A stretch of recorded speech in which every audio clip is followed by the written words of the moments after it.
Good evening, everybody, and welcome to the Sam McKee Memorial Broadcast Set. I'm Dave Little, and this is In the Sulky.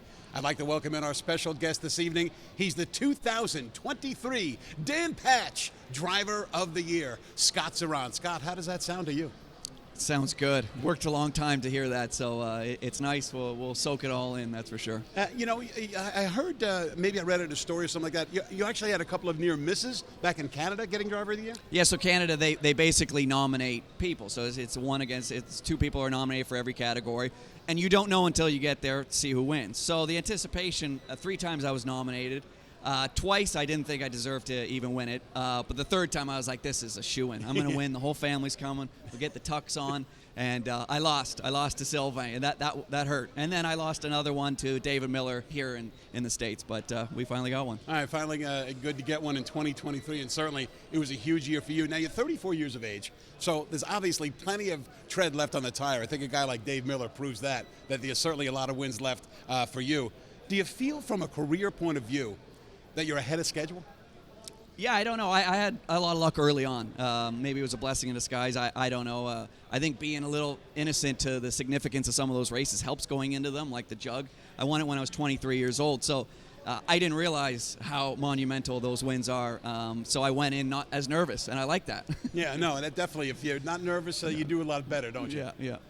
Let's take a look at how you got here with a graphic that I called Great Pedigree, Great Start, Great Scott. And certainly it all starts back with your dad, who is the dominant driver at Hippodrome des Bluebonnets back in the 1980s. Yeah, I was 5 years old, so I certainly can't recall his driving career there, but I followed every minute of it when he moved to Mohawk Woodbine. You know, you began driving in 2007, so if my math is correct, you were 18 years of age? Yeah.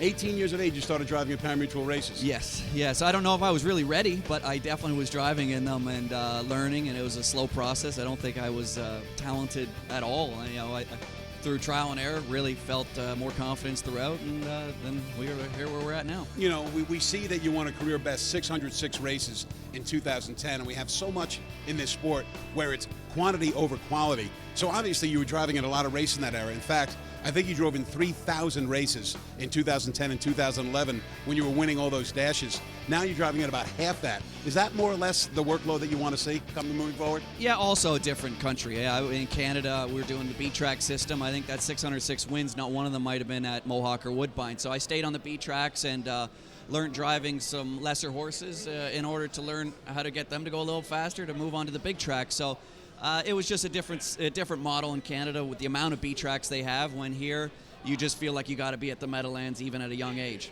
But the fact of the matter is, you were hot stuff in Canada, 2010, 2011. You're 20, 21 years old, and you're absolutely killing it. So what made you relocate to the States? It was honestly the end of the slots program in Canada. It felt like no matter what, it was going to be tough. It felt like a ceiling, basically, as a driver, where I'm watching on TV, watching Tim Tetrick make $19 million, and I know that's way out of reach for me in Canada.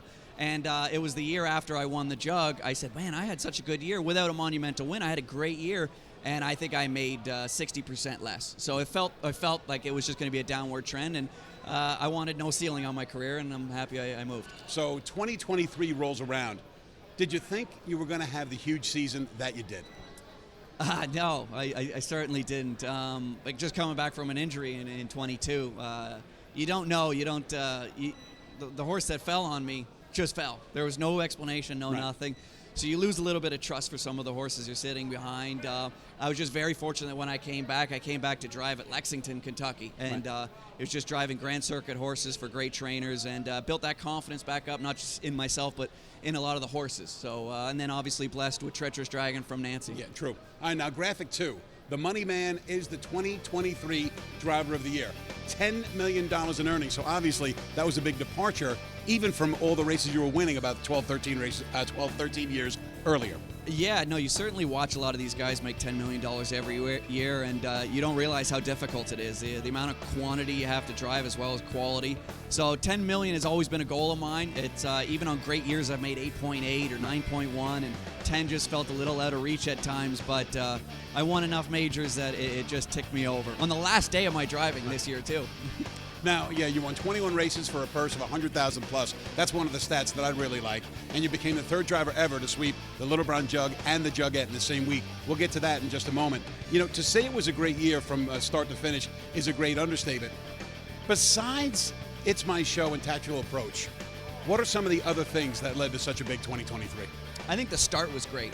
Linda's barn went, just caught fire right away. Some of her 2-year-olds that may not have been stellar came back really nice at 3, matured very well, and that really gave me the opportunity to be in the winner's circle a lot more frequently. And from then on, it just became good horses started racing great, and I got a lot of opportunities, a lot of support from a lot of trainers I never previously drove for. So. With opportunities becomes a great stepping stone for me, and we capitalize on a lot of them. All right, it wouldn't be an In the Sulky segment if we didn't roll in the Zeron highlight reel with a look back at some of your biggest wins. Let's get it started with the Little Brown Jugette and a Linda Toscano trainee. You Can Do It Blue Chip. You worked out a perfect trip here at the Delaware County Fairgrounds. Yeah, it was great. Heading into that day, I thought I was going to drive odds on a Hail Mary, and she was a shoo-in to win the Elim and final, and she was sick that day. So, luckily enough, You Can Do It Blue Chip raced sensational in the elimination, and in the final had a perfect 2-hole trip, and she delivered. It was a great performance. Were you worried that she might be just a little bit class deficient, given the fact that she was basically a killer in New Jersey? Yeah, and that's the thing. She wasn't a lot of Grand Circuit races, and that's the way they scheduled her. So you just don't know, and I think a lot of it was just positive momentum heading into that race. She was racing in New Jersey, racing well, and the elimination went great. I sat last and swept the field. She was confident heading into the final, and she gave me another confident performance. When it was North America Cup time, you had one of the horses to beat. Confederate was 7-5, Vucephalus was 2-1, and It's My Show was the 3-1 third choice. Let's turn the clock back to mid-June and see your horse, It's My Show, hanging on. Talk about this stretch run. Yeah, I might be a little biased, but to me that was one of the greatest NA Cups I've ever been either a part of or witnessed, just because of how tough it was to even get in the final. There's 4 divisions. You had to be top 2. Everybody was so deserving of being in that final. I mean, you could have named 8 horses that I said are going to win that race. You'd be like, yeah, no, I could. And and Confederate, obviously being such an amazing animal, to have notched him early in the season felt pretty good. Yeah, it might have been tough to hold him off had he been just a little bit closer, right? Yeah, it certainly was. He had a little traffic trouble, and we had a great horse prep coming into that race, as fresh as can be, and he gave me a great run. Well, It's My Show, certainly the second best 3-year-old pacing colt of 2023. Not too shabby with over $1 million in earnings. But on the big stage, Hambletonian Day, your decision early in the mile led to glory at the finish line. Let's take a look at Tactical Approach through the stretch. Yeah, this was an interesting race only because I had the 10-hole. I knew I had a very good horse. He finished an okay third in the elimination. There was still a little bit of positive momentum heading into the final, but the 10-hole seemed like the cards were dealt not in our favor. So even though I think I have a great horse, I don't know how I'm going to position him to really give him a chance to win. I mean, I could sit park the whole mile, but I think a lot of other people wanted to sit 6th and 7th, park the whole mile, and to get into the flow. It just didn't seem like an option. Obviously, looking back on it, it was just the start of such a great year for that horse, but to have had the way that race unfolded was not only a lot of luck involved, but he had to come a really great last 3 quarters to do what he did. The last thing that I want to ask you is, you decided to go to the inside with Tactical Approach. Is it kind of a coin flip decision? It's obviously in the heat of the moment. Is it just like, okay, let's go inside? Or, could you have just as likely been racing 5th over in that race? Yeah, no, you certainly could have. I mean, you want to give your horse every chance, and even if you have to fan 5, 6 wide down the lane, everybody just wants to have a chance. So if, you come back locked in, loaded with horse, nobody's really happy.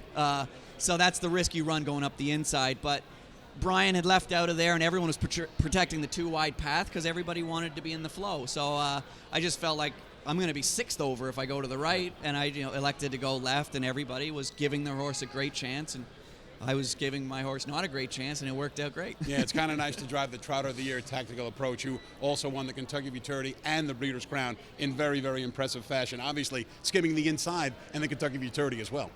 Yeah, that was definitely not by design. That one was a little more nerve-wracking.